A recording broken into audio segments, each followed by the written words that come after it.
You survived. I know that sounds obvious. You're here. But for almost the entire story of our species, surviving the first few years of life was the hardest thing a human would ever do. Most picture ancient babies as tougher than ours, wild, hardy, built for a brutal world. The truth is the opposite. A newborn from 50,000 years ago was just as soft, just as helpless, just as fragile as a newborn today. And the world around it was trying to kill it. So how did any of us make it? The answer is one of the strangest survival stories on Earth, and it ends with you. Let's start with the number nobody wants to hear. Anthropologists Anthony Volk and Jeremy Atkinson studied infant and child death across 20 societies. Their estimate is brutal. About 27% of babies died in year one, and nearly half never reached puberty at all. Think about that. For most of human history, having a baby was a coin flip with death. So every single one of your ancestors won that flip. An unbroken chain of survival. Not one link missing. That's not luck. That's a system. Here's the first problem they had to solve, and it's a problem we created for ourselves. Human babies are born too early. Way too early. A baby horse can stand and run within hours. A baby chimp can cling to its mother from day one. A human baby can't hold up its own head. It can't walk for a year. It can't survive alone. Scientists call this secondary altriciality. We are born more helpless than almost any animal. Why? Because of two things that defined us: big brains and walking upright. Standing up narrowed the human pelvis, but our brains kept getting bigger. Eventually, a full head could not fit through the canal, so evolution made a deal.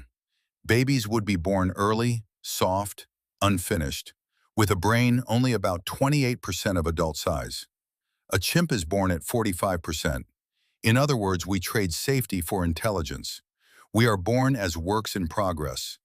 Ancient parents weren't raising a child, they were finishing one, outside the body, for years. And no mother could do that alone. This is where the old picture falls apart. We imagine a lone mother in a cave clutching her baby. That image is almost certainly wrong. Anthropologist Sarah Blaffer-Hrdy spent her career on this. In her book, Mothers and Others, she argues humans are rare among apes, cooperative breeders. It means a baby was never just the mother's responsibility. It belonged to the group. Aunts, sisters, older children, friends, fathers, all of them help carry, feed, and watch. Hrdy calls these helpers alloparents, other parents. A human child survived because it had many hands, not two. This flips a famous saying on its head. It takes a village to raise a child isn't just a proverb. It might be the reason our species exists.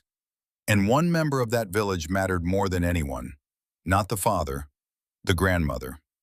Kristen Hawkes, an anthropologist at the University of Utah, noticed something strange living with the Hadza of Tanzania, modern hunter-gatherers echoing our ancient past. When a Hadza mother had a new baby, she couldn't gather enough food for her older children too. So who fed them? Grandmother. Hawkes watched older women spend hours digging tough tubers, food the little ones couldn't get themselves.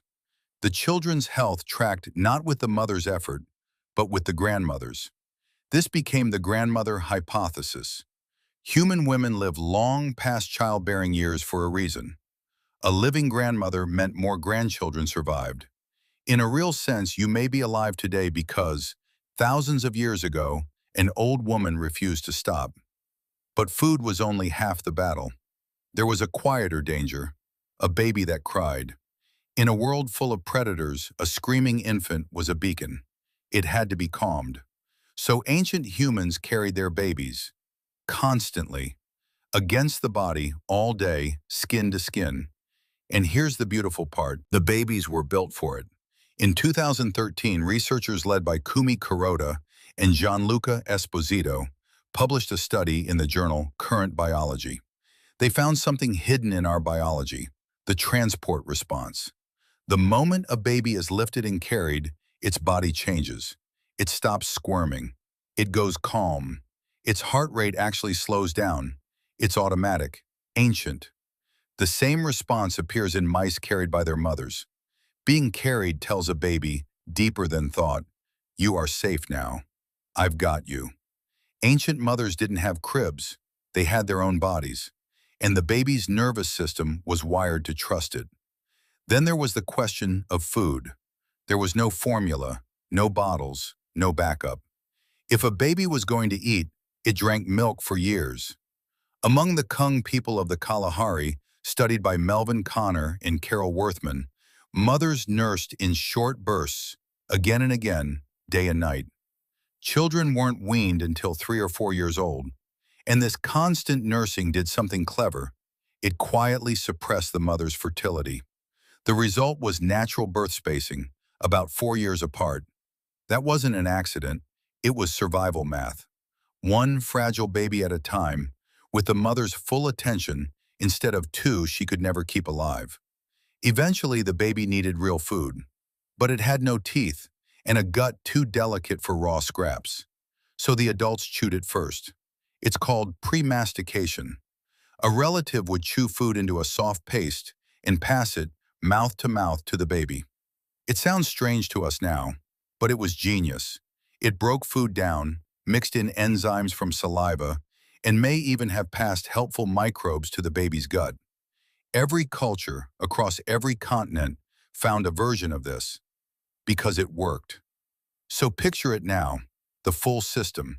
A baby born helpless, by design, carried every hour against a warm body that calms it, fed on demand for years, watched by aunts and sisters and friends, provisioned by a tireless grandmother, weaned on food softened by someone else's mouth.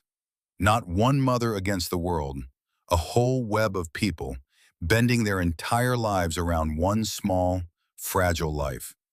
And still, nearly half of them died. That's the part we can't look away from. For all their love and effort, ancient parents buried children constantly.